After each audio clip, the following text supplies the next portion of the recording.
Good morning all of you. आज हम शब्द विचार भाग 2 के बारे में पढ़ने जा रहे हैं।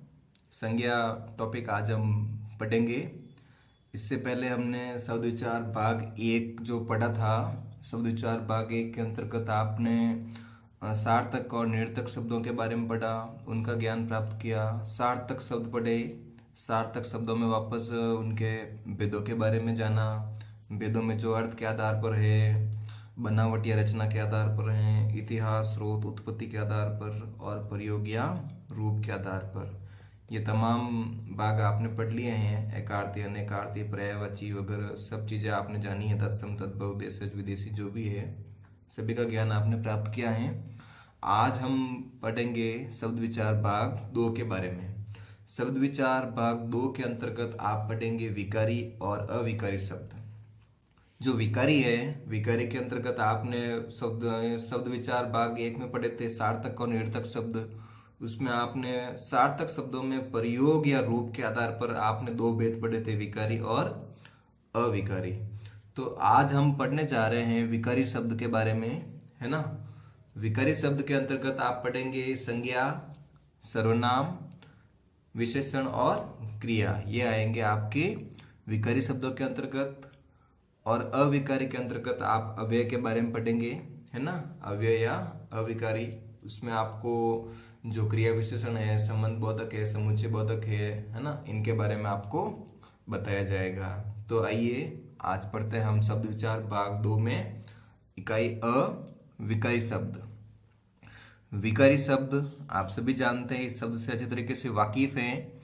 विकारी शब्द है वो बना हुआ है विकार से, विकार। और विकार का मतलब होता है परिवर्तन, अर्थात विकारी शब्द वे होंगे जिसमें परिवर्तन होगा। अब किन रूपों में और किसके अनुसार परिवर्तन होता है तो वो हम देखेंगे मित्रों परिभाषा में। तो जानिएगा, वे शब्द जो लिंग, वचन, काल, कारक व पुरुष के अनुसार परिवर्तित हो जाते हैं। कई बार परिभाषाओं में लिंग, वचन, काल तो आ जाता है, लेकिन कारक और पुरुष कभी कभी नहीं भी आता है। तो ध्यान रहे, कारक और पुरुष भी इसमें ऐड है। पुरुष होंगे वो आप पुरुषवाचक सर्वनाम पढ़ेंगे, उस समय आपको पुरुष के बारे में बता दिया जाएगा, है ना।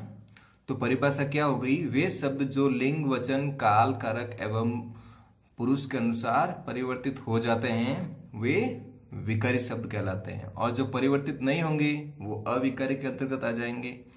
तो विकारी शब्द के अंतर्गत आप संज्ञा, सर्वनाम, विशेषण और क्रिया, इनके बारे में पढ़ेंगे। उक्त चारों जो ये हैं वो विकारी शब्दों के अंतर्गत आते हैं। तो आइए आज हम टॉपिक शुरू करते हैं अपना संज्ञा के बारे में। वैसे मित्रों, आप संज्ञा बहुत ही इजी टॉपिक है और यूं देखें तो बहुत ही टफ टॉपिक है ना। संज्ञा आप कक्षा तीसरी से पढ़ते आ रहे हो। तो देखते हैं आज इस शब्द के बारे में।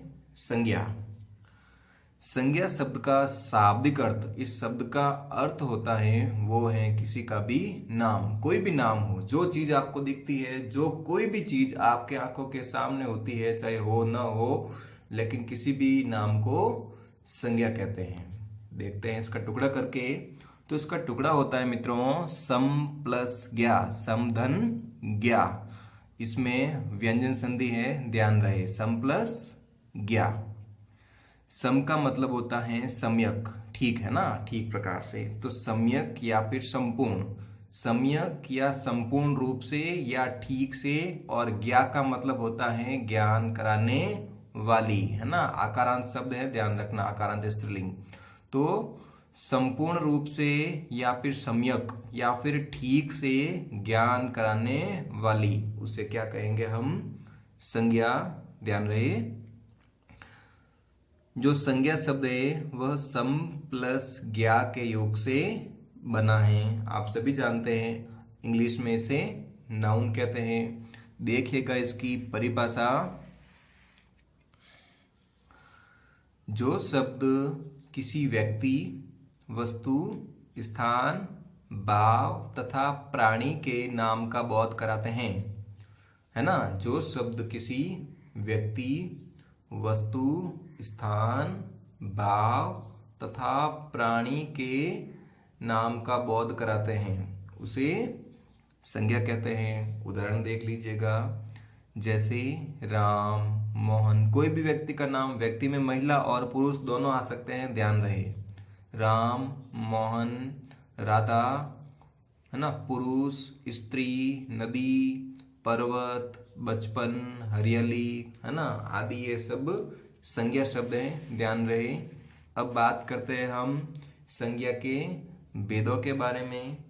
तो मित्रों, यूं संज्ञा के भेदों के बारे में बात करें तो संज्ञा के भेद 3 ही होते हैं मुख्य रूप से, मूल रूप से, लेकिन अर्थ के आधार पर 5 भेद होते हैं। कहने का मतलब यह है मित्रों, ज्यादा कोई पेचीदगी नहीं है इसमें। संज्ञा के मूल रूप से 3 भेद ही होते हैं, लेकिन अर्थ के आधार पर 5 भेद होते हैं, क्योंकि कई कई जो विशेषज्ञ होते हैं, कुछ कतिपय जो विद्वान है, हिंदी साहित्य के जो विद्वान है व्याकरण के, वो जो इंग्लिश में हम पढ़ते हैं, अंग्रेजी में संज्ञा के 5 भेद होते हैं, है ना। तो उनके आधार पर ही, सुविधा के अनुसार, इसमें भी अर्थ के आधार पर 5 भेद संज्ञा के बताए हुए हैं। तो हम भी संज्ञा के 5 भेद ही पढ़ेंगे मित्रों। ओके, तो देख लीजिए 5 भेदों के नाम। सबसे पहला है व्यक्तिवाचक संज्ञा, दूसरा जातिवाचक संज्ञा और तीसरा भाववाचक संज्ञा। जो जातिवाचक है, ये तो मूल भाग तो होंगे इसके तीनों, व्यक्तिवाचक, जातिवाचक और भाववाचक। लेकिन जो जातिवाचक हैं उनके ही चौथा और पांचवा भेद हैं, ये दोनों जातिवाचक के ही उपभेद हैं। द्रव्यवाचक, इसे पदार्थवाचक भी कहते हैं, ध्यान रहे। और दूसरा है समूहवाचक, इसे समुदायवाचक भी कहते हैं। तो देखते हैं हम सबसे पहले भेद नंबर 1 व्यक्तिवाचक के बारे में। परिभाषा देख लीजिएगा। जिन संज्ञा शब्दों से किसी एक ही व्यक्ति, वस्तु या स्थान विशेष का बोध हो, कहने का मतलब किसी वस्तु विशेष का बोध या फिर किसी व्यक्ति विशेष का बोध, है ना, प्रॉपर व्यक्ति के बारे में, है ना, या फिर किसी स्थान विशेष के बारे में बोध हो, तो उसे व्यक्तिवाचक संज्ञा कहेंगे। देख लीजिएगा, जैसे रोहन। रोहन किसी व्यक्ति का पर्सनल नाम है, ध्यान रहे, व्यक्ति का नाम है रोहन। कमलेश भी नाम है। हिमालय है, वो किसी पर्वत का, पर्वत विशेष का नाम है। उसके बाद में गंगा, गंगा एक नदी का नाम है। रामायण, रामायण एक पुस्तक या ग्रंथ का नाम है। ताजमहल एक इमारत का नाम है ना। चेतक एक घोड़े का नाम है, महाराणा प्रताप का, आप सभी जानते हैं। शेरू, यहाँ पे जो शेरू शब्द है वह शेर नहीं है, शेरू शब्द है वो किसी कुत्ते का नाम, हम जैसे रखते हैं कई कुत्तों का नाम रखते हैं उसी प्रकार, है ना, शेरू। तो शेरू यहाँ पे शेर न होकर, यदि शेर होता तो वो जातिवाचक संज्ञा होती, यहाँ पे शेरू लिखा हुआ है, अतः यह व्यक्तिवाचक संज्ञा के अंतर्गत है, किसी कुत्ते विशेष का नाम है शेरू। जयपुर स्थान विशेष का नाम, दिल्ली स्थान विशेष का नाम है, इत्यादि इसके अंतर्गत आते हैं। आगे देखते हैं हम। कुछ मैं आपको व्यक्तिवाचक संज्ञा के अंतर्गत शब्द बता रहा हूं, ध्यान से देखना, है ना। जैसे प्रथम में अपना व्यक्तियों के नाम, किसी भी व्यक्ति पर्सनल जो नाम होते हैं, जैसे राम, मोहन, सीता, रानी, कोई भी नाम हो सकते हैं। दिशाओं के नाम, जैसे पूर्व, पश्चिम, उत्तर, दक्षिण आदि, ये भी मतलब दिशाओं के प्रॉपर नाम हो गए। दिशा आ जाए तो जातिवाचक में आ जाएगा, लेकिन दिशाओं के नाम आ जाए तो व्यक्तिवाचक के अंतर्गत आ जाएगा। देशों के नाम, देश विशेष का नाम आ गए, देख लीजिएगा, भारत, चीन, जापान, अमेरिका, ऐसे। राष्ट्रीय जातियां, भारतीय, मैं जातियों के बारे में बात कर रहा हूँ, है ना, तो भारतीय, चीनी, जापानी, अमेरिकी आदि। नदियों के बारे में, नदियों के नाम, जैसे गंगा, यमुना, चंबल। यहाँ पर यदि सिर्फ नदी ही लिखा हुआ होता तो नदी शब्द जातिवाचक का हो जाता। नदी विशेष का नाम आ रहा है तो वो अ, व्यक्तिवाचक में आ जाएगा। सागरों के नाम, सागर या समुद्रों के नाम, जैसे अरब सागर, हिंद महासागर। पर्वतों के नाम, जैसे अरावली, हिमालय, विंध्याचल, ऐसे। नगरों के नाम, जयपुर, दिल्ली, जोधपुर आदि।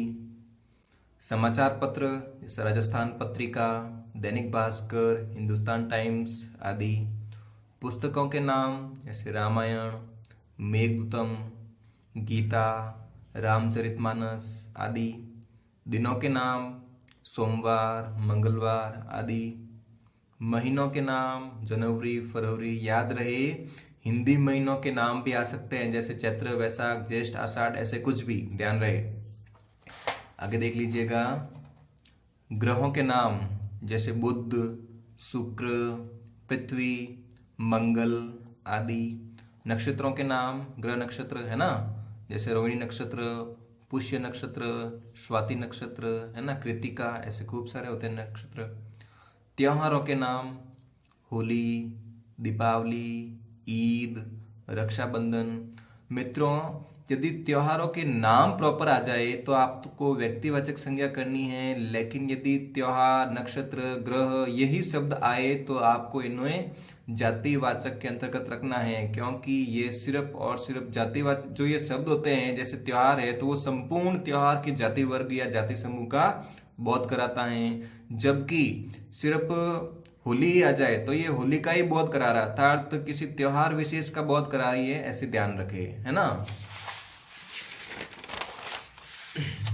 इसके बाद में दूसरा भेद है संज्ञा का, जातिवाचक संज्ञा। देख लीजिएगा।